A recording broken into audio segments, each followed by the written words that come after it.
কর্মের মধ্যে ডুবে থাকে জীবনে তার কোনো ইনশাআল্লাহ টাকার ঘাটতি হবে না, কোনো সমস্যায় পড়বে না, দারিদ্র থাকবে না।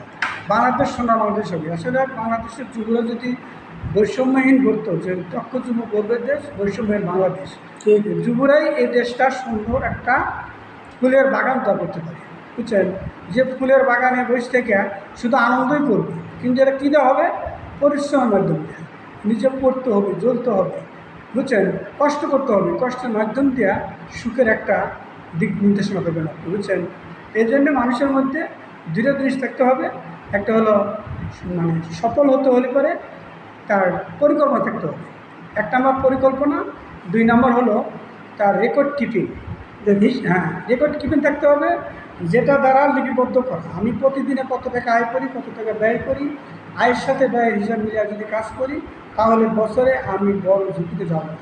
আর আমি এটা চিন্তা না করিয়া আমি আয় করতেছি, তার দ্বিগুণ খরচ করতেছি, এই ব্যাংকে ও ব্যাংকে টাকা নিচ্ছি, লওয়ার পর যখন আমার ঋণের একটা ঝুঁকি আসতেছে, তখন আমার কী করে লিখতেছে, কেস কাসন্ত হয়ে গেলে পালা থাকা লিখতেছে, তাহলে আমার সংসারও শেষ, আমিও শেষ, দুর্নীতি করে হচ্ছে, দুর্ব্যবহার, হিসাব না থাকার।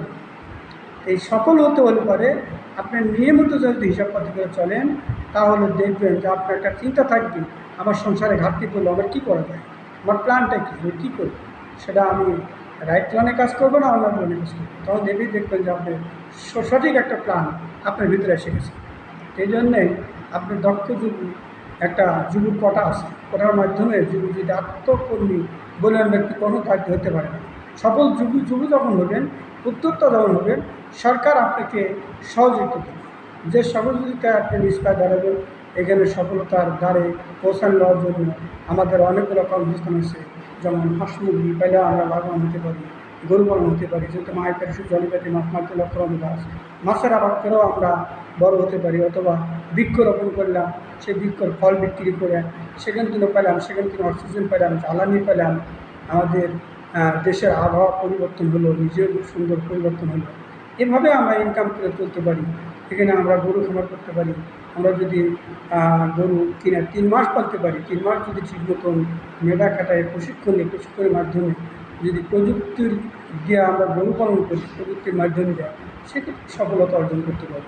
সেই সফলতা অনুযায়ী একজন সরকারি চাকরিজীবী 50,000 টাকা বেতন পাচ্ছে, আমিও 50 না 1 লাখ টাকা বেতন থাকবো, এটা সরকারিভাবে আমি চাকরি করতেছে, উনি সরকারি একটা হিসাবের মধ্যে আছে। 8 ঘন্টা ডিউটি, আপনি কলেজে চাকরি করেন, এই ডিউটি বাধ্য হয়ে যান, আপনাকে চাকরিতে রাখবেন।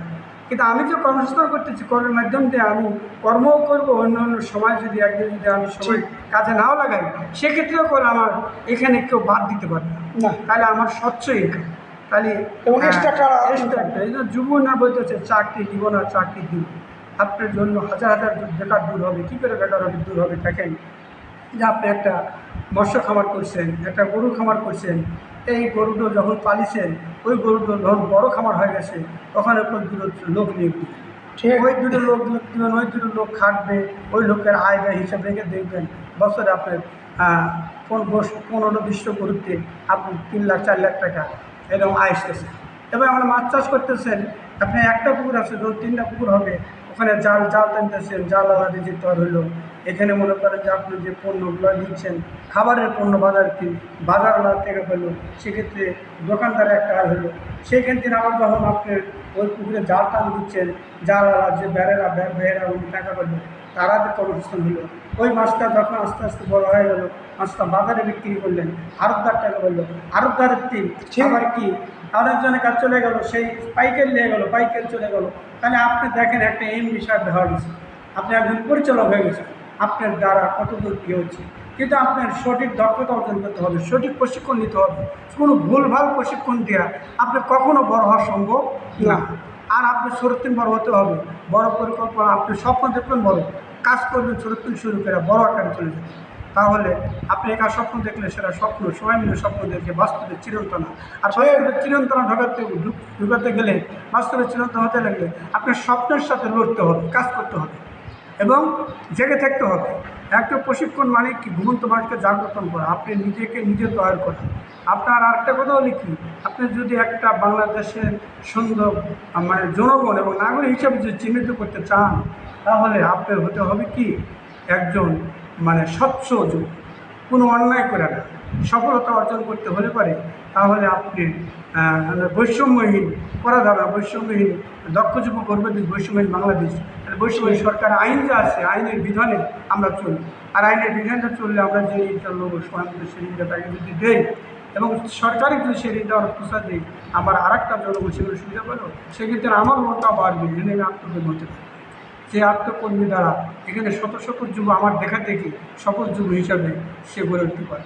কারণ আমার গ্রামের পাশে গোয়াল গ্রামে আমার এক ভাই আছে, ছোটো ভাই রবি, উনি শুধু একটা জায়গা 10,000 টাকা 10,000 টাকা দেওয়ার লিস্ট নেই, 10 লাখ টাকা 10 লাখ টাকা লিস্ট দেওয়ার